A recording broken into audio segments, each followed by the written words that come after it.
जय हिंद दोस्तों, आप सभी का हमारे चैनल पर एक बार फिर से बहुत बहुत स्वागत है। तो बहुत सारे भाइयों का सवाल था कि एक अच्छा नेता बनने की क्या प्रक्रिया होती है, एक आम आदमी से लेकर नेता तक का सफ़र कैसे होता है, लोग पार्टियों से कैसे जुड़ते हैं, कैसे नेता बन सकते हैं एक पावरफुल नेता।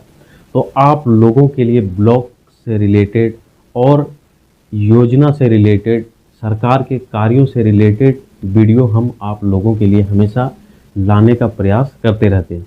तो आज के इस वीडियो में एक बढ़िया नेता बनने का क्या पूरा प्रक्रिया होता है, आज के इस वीडियो में आपको हम 25 से 30 पॉइंट और माध्यम सारे आपको शेयर करने वाले हैं। अगर ये सारे पॉइंट को अगर फॉलो किया जाए तो आप एक अच्छा नेता बन सकते हैं और आप पहचान बना सकते हैं। तो चलिए बिना देर के इस वीडियो को हम शुरू करते हैं। सिर्फ आप वीडियो को लास्ट तक जरूर देखिएगा, इस भाई पर भरोसा कीजिएगा। हम पूरी जानकारी आपको देने वाले हैं। वीडियो लास्ट खत्म होने तक आप पूरा तरह से समझ में आ जाएगा कि एक नेता बनने तक का सफ़र क्या होता है। चलिए बिना देर के इस वीडियो को हम लोग शुरू करते हैं। तो दोस्तों, आम आदमी से लेकर नेता तक का सफ़र, एक आम आदमी को सबसे पहले सामाजिक कार्य करने होंगे। अपने क्षेत्रों में, गांव में, अपना एरिया में आपको सामाजिक कार्य, लोगों की समस्याओं को समझना और सुनना और उन समस्याओं को सुलझाने का प्रयास करना। और सामाजिक कार्य यानी कि कहीं भी बैठक होती है जहां पर ग्राम पंचायत के मुखिया बैठते हैं, ग्राम सभा होती है, उन सारे छोटे छोटे कार्य योजनाएं जो अपने गांव क्षेत्रों में होती रहती है, तो सामाजिक चीज़ों में हमेशा भाग लेना। तो ये होता है सबसे पहला सामाजिक कार्य। दूसरा में है जनसंपर्क बनाना।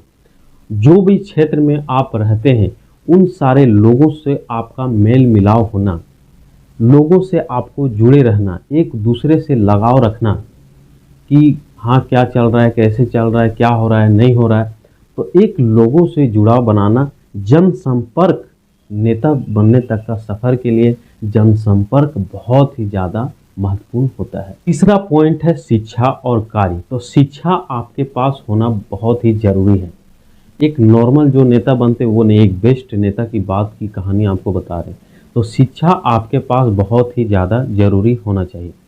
शिक्षा में जैसे हो गया अपना देश का संविधान, कार्यपालिका, विधायिका और राजनीतिक दल, राजनीतिक शास्त्र, सामाजिक शास्त्र, जो अपने देश में कार्य चलते हैं, नियम कानून कितने सारे पालन करना है, क्या कार्यपालिका किस प्रकार से विधिका, पंचायती राज विभाग। तो ये सब सारे चीज़ का आपको महत्वपूर्ण रूप से आपको ज्ञान होना चाहिए ताकि आप सामाजिक मुद्दों को समझ सकें, लोगों की समस्याओं को सुलझाने में आप एक्सपर्ट हो सकें कि इसका काम कैसे हो पाएगा। तो जब ये सब चीज़ का आपके पास नॉलेज रहेगा, राजनीतिक शास्त्र का ज्ञान, ये सब का आपको बुक्स भी बहुत ही आसानी से मिल जाएगा मार्केट में अवेलेबल। तो आप सारे बुक्स पढ़ सकते हैं और भारत का संविधान और इतिहास ये भी आपको पढ़ना बहुत ही ज़रूरी होगा। तो शिक्षा को सबसे पहले प्राथमिकता आपको देना होगा। तो ये हो गया पॉइंट नंबर आपका 4। अब देखिए पॉइंट नंबर 4, अभी नेता आप बने नहीं हैं, सिर्फ आपका आम आदमी से नेता बनने का जो सफ़र है वो शुरू हुआ है। अब आपका पॉइंट आ जाता है सामाजिक मुद्दे और आर्थिक मुद्दे का ज्ञान होना। आप जिस भी क्षेत्र में रहते हैं तो वहाँ का सामाजिक मुद्दा क्या है, लोगों को क्या सबसे ज़्यादा ज़रूरी है शिक्षा के लिए, स्वास्थ्य के लिए और अपने क्षेत्र में लोगों की सुविधाओं के लिए, पंचायती राज विभाग में लोगों के लिए, पंचायत में और क्या क्या परेशानियां जो सबसे ज़्यादा है जिसको सॉल्व करना चाहिए। तो ये सब चीज़ों का ज्ञान भी आपके पास रहना बहुत ही ज़्यादा ज़रूरी है। इसके बाद का जो सफ़र रहता है कि आपका लक्ष्य किस प्रकार से है। आप नेता बनना चाहते हैं तो आप अपने गांव में किस प्रकार से आपका सोच है कि इस तरह से अपने गांव में विकास के कार्य होने चाहिए, इस तरह से लोगों की समस्याओं को सुलझना चाहिए, इस प्रकार से सामाजिक मुद्दों को रखना चाहिए, इस प्रकार से आपस में लोगों की एक बैठक करनी चाहिए, नया नया बैठक करके अपने गांव क्षेत्रों में जो मुद्दे हैं उस मुद्दे पर लोगों के सामने बात रखनी चाहिए। तो ये सब सारा चीज़ करने के बाद जो आपका सोच है कि इस प्रकार से सारा चीज़ होना चाहिए, तो उस प्रकार का जो सोच पार्टी वाले रखते हैं, पार्टी का मतलब हो गया कि जैसे कि बीजेपी, कांग्रेस और भी बहुत सारे जितने भी सारे पार्टियां हैं, तो आपको देखना होगा कि किस पार्टी का सोच हमारे सोच से मैच करता है। मान लीजिए कि आप बीजेपी में जुड़ते हैं, तो आपको देखना होगा कि जिस प्रकार से हम समाज के लिए कार्य करना चाहते हैं, लोगों के लिए कार्य करना चाहते हैं, समस्याओं को सुलझाने का सोचते हैं, तो उन समस्याओं का मैच जो है सो हाँ, जो राजनीतिक पार्टियां हैं वो लक्ष्य पर कार्य कर रही है कि नहीं। तो आपको जो भी पार्टियां अच्छा लगे कि ये पार्टियां हमारे सोच के अनुसार कार्य कर रही है, तो उस पार्टी से आपको जुड़ने के लिए आपको एक छोटा सा कार्य करना होगा। छोटा सा कार्य ये है कि आपको अपने स्थानीय, यानी कि जो भी आपका क्षेत्र होता है और जो भी आपका प्रखंड होता है, तो प्रखंड के अंतर्गत सारे ग्राम पंचायत आ जाते हैं, है कि नहीं। तो जो प्रखंड में जो विधायक होते हैं और पूरे प्रखंड भर के जो विधायक होते हैं और अलग अलग जो पार्टियां के नेता भी होते हैं, तो उनका स्थानीय कार्यालय होता है। आप देखते होंगे कि बीजेपी का कार्यालय है, कांग्रेस का कार्यालय है, तो इस तरह से एक स्थानीय कार्यालय भी उन सब का होता है। तो आपको स्थानीय कार्यालय जाना होगा और वहाँ पे आपको फॉर्म भर के देना है, या तो ऑनलाइन भी इसका फॉर्म भरा जाता है, तो वहाँ भी ऑनलाइन आप फॉर्म भर सकते हैं और आप उनके सदस्यता ले सकते हैं। आप उनसे जुड़ जाएंगे, जब आप फॉर्म भरेंगे तो आप उनके कार्यकर्ता बन जाएंगे, आप सदस्यता ले सकते हैं। तो सदस्यता ले लेने के बाद सबसे पहला चीज़ आपको करना होगा कि जो भी पार्टियां हैं, तो उनके जो भी योजनाएं किया जाता है, जो उनके द्वारा कार्य किया जाता है, जगह जगह पे समारोह किया जाता है, जगह जगह पे जागरूकता के लिए लोगों के लिए कार्य किए जाते हैं। तो आज अलग स्टेट से मंत्री आने वाले हैं, तो अलग स्टेट से ये कार्य होने वाले हैं। साल भर में अलग अलग त्योहारों में उन पार्टियों के द्वारा अलग अलग समारोह किए जाते हैं, जगह जगह बैठक किए जाते हैं, पंपलेट्स बांटे जाते हैं। तो उनके जितने भी सारे बैठक होते हैं, जितने भी सारे समारोह होते हैं, बहुत सारे अपने ग्राम पंचायतों में बच्चों के विकास के लिए जो टूर्नामेंट खेले जाते हैं, फुटबॉल खेले जाते हैं, तो उन सब के लिए भी समारोह किए जाते हैं, उनको ये प्राइज बांटा जाता है। तो इस प्रकार के जो भी समारोह होते हैं, तो इसमें आपको शामिल होना पड़ेगा निरंतर रूप से।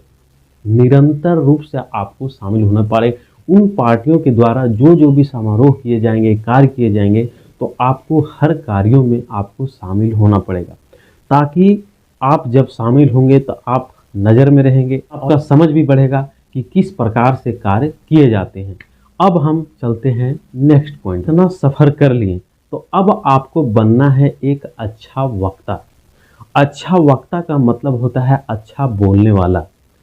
और अच्छा बोलेंगे, जैसे कि आप अपने समाज के मुद्दों को रखेंगे, आप पार्टियों में भी शामिल हो चुके हैं, आप उन पार्टियों के समारोह में जा रहे हैं, तो उनसे आपको अनुभव होगा कि पार्टियां और लोग किस प्रकार से बोलते हैं, किस प्रकार से लोगों के पास अपना बात रखते हैं, लोगों को अपने ओर कैसे आकर्षित करते हैं, किस लहजा से उनको अपने कहानी के अंदर लाना है, किस तरीके से अपना स्पष्ट बात को रखना है जो लोगों को समझ में आए।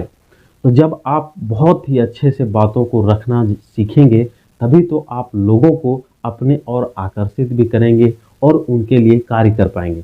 तो आपको एक अच्छा वक्ता बनना पड़ेगा।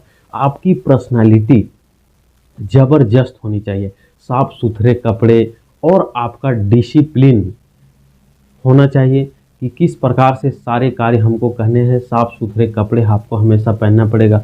लोगों से इस प्रकार बात करने का तरीका आपको हमेशा रखना होगा, ताकि हम कहीं भी गलत लैंग्वेज का इस्तेमाल ना करें।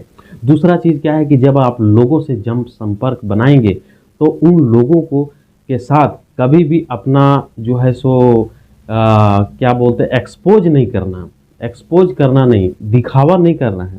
अपना ईमानदारी और अपना स्पष्टता हमेशा लोगों के साथ रखना है, ताकि आप भरोसेमंद और ईमानदार बन सके। दूसरा चीज़ क्या है कि जब आप वक्ता बन गए, इसके बाद आप सोशल मीडिया से जुड़े रहना, कि अपने क्षेत्र के लिए सरकार के द्वारा क्या क्या चलाया जा रहा है, क्या क्या अपने ग्राम पंचायतों में होने वाला है। सोशल मीडिया से अपडेट रहना कि सोशल मीडिया में क्या चल रहा है, कौन सा पार्टी क्या हो रहा है। तो ये सब सारे चीज़ों से सोशल मीडिया का इस्तेमाल करना, और नए नए कुछ बदलाव हो रहे हैं, कुछ संविधान में बदलाव हो रहे हैं, कानून में बदलाव हो रहे हैं, कहाँ पर क्या बदलाव हो रहा है, तो ये सब चीज़ों का सोशल मीडिया के द्वारा नॉलेज रखना, और अपना भी कुछ अच्छी अच्छी चीज़ों को सोशल मीडिया पर पोस्ट करना लोगों को जोड़कर रखने का कार्य करती है। तो ये हो जाता है आपका आम आदमी से नेता बनने तक का सफ़र। अब इसके आगे और भी पॉइंट है, तो चलिए अब हम आपको नेक्स्ट पॉइंट पर ले चलते हैं। देखिए, जब आप यहाँ तक पहुँच चुके हैं तो अब बारी है चुनाव की। तो जो भी ग्राम पंचायत स्तर पर चुनाव होते हैं, जैसे कि अपने क्षेत्र में चुनाव होती है, जैसे कि विधायक का चुनाव होता है, मुखिया का चुनाव होता है, और प्रखंड में और अलग अलग बहुत सारे जो चुनाव होते हैं, वार्ड सदस्य का चुनाव होता है, बहुत सारे अलग अलग जो सदस्य का चुनाव होता है, जिला पार्षद हो गया। तो इस प्रकार से अलग अलग बहुत सारे चुनाव होते हैं। तो आपको ये देखना है कि हम कितने सारे क्षेत्र में लोगों के आगे हम पहचान बना पाए हैं, कितना सारा क्षेत्र है जो लोग हमको जानते हैं। मान लीजिए आप वार्ड सदस्य तक ही सीमित हैं कि इन सारे लोग हमको जानते हैं, तो आप वार्ड सदस्य में खड़ा हो सकते हैं। आप देख रहे हैं कि हमको ग्राम पंचायतों में सारे लोग जानने लगे हैं, तो आप मुखिया में खड़ा हो सकते हैं। तो इस प्रकार से जब चुनाव का समय आता है तो उस टाइम आपको खड़ा हो जाना है। जब आप चुनाव के समय खड़ा हो जाएंगे और जिस भी राजनीतिक दल पार्टी से आप जुड़े रहेंगे, तो उनका आपको समर्थन मांगना है, क्योंकि आप उनके साथ लंबे समय तक उनकी योजनाओं में हर चीज़ में कार्य रहे हैं, तो वो आपका समर्थन जरूर करेंगे, गारंटेड रूप से आपका समर्थन करेंगे कि आप जीतें, क्योंकि लोगों के सामने आपका भी पहचान रहेगा। तो आप उनके समर्थन के लिए वैल्यूएबल भी बने रहेंगे उस पार्टी के लिए। तो वो पार्टियां भी आपके लिए जो है सो समर्थन करने के लिए आएगी, आपके लिए दाव पेश करेगी कि ये बहुत ही अच्छा रहेगा, आप लोगों के लिए अच्छा नेता रहेगा, आप लोगों के लिए कार्य करेगा। तो इस प्रकार से आपका समर्थन होगा और आप जो हैं सो चुनाव भी जीत सकते हैं। अब इसके आगे का पॉइंट हम लोग चलते हैं। तो दोस्तों, जब चुनाव हो जाएगी तो लगातार मेहनत करते रहना और अपना धैर्य बनाए रखना और अपना ईमानदारी से कार्य करते रहना, लगातार प्रयास और धैर्य बनाए रखना ही आपको एक बढ़िया नेता बना देगी। आप चुनाव जीत जाएंगे और आप एक बढ़िया नेता बन जाएंगे। आपको ये बात भी ध्यान रखना है कि आपको अच्छी छवि बनाकर रखना है। आप चुनाव जीत पाएं या ना जीत पाएं, मान लीजिए पहली प्रयास में आप चुनाव ना जीत पाएं, लेकिन फिर आप लगातार रूप से जनसंपर्क बनाए रखना है, सामाजिक कार्य करते रहना है, पार्टियों से जुड़े रहना है, योजनाओं में शामिल होते रहना है। तो उससे क्या है कि आप एक वैल्यूएबल इंसान जो है सो बने रहेंगे, लोगों के लिए कार्य करते रहेंगे। आप नेता ना होते हुए, चुनाव ना जीतते हुए भी आप नेता कहलाएंगे, और एक समय के बाद ऐसा होगा कि आप चुनाव भी जीत जाएंगे और आप वो भी नेता कहलाने लगेंगे। बिना चुनाव के भी आप नेता कहलाएंगे और चुनाव के बाद भी आप नेता कहलाएंगे। यानी चुनाव जीतने से पहले ही लोग आपको नेता साबित कर देंगे, हर जगह बुलाने लगेंगे, हर जगह कार्य करने लगेंगे। उसी समय आप समझ जाइएगा कि हम नेता बन चुके हैं, लोगों के दिल में आ चुके हैं और लोगों को लिए हम कार्य कर रहे हैं। तो लगातार रूप से धैर्य बनाए रखना, निरंतर प्रयास करना, अच्छा छवि रखना, लोगों के लिए कार्य करना, मेहनत से सारे कार्य को करना आपको एक आम आदमी से लेकर नेता तक का सफर करा देती है। तो दोस्तों, उम्मीद करते हैं कि यह पूरी जानकारी आज के इस वीडियो में आपको समझ में आ गई होगी। हम दैनिक जीवन में काम आने वाले जानकारी को आप लोगों के लिए हमेशा लाने का प्रयास करते रहते हैं। तो यदि आप इस चैनल पर नए होंगे तो सब्सक्राइब कर लीजिएगा और एक भाई के लिए लाइक भी कर दीजिएगा। आप लोगों का सपोर्ट और प्यार और लाइक हमको मोटिवेशन देता है और हम आप लोगों के लिए वीडियो हमेशा बनाने का प्रयास करते हैं। तो मिलते हैं आपसे फिर से एक नए वीडियो में नई जानकारी के साथ। तब तक के लिए बाय बाय दोस्तों।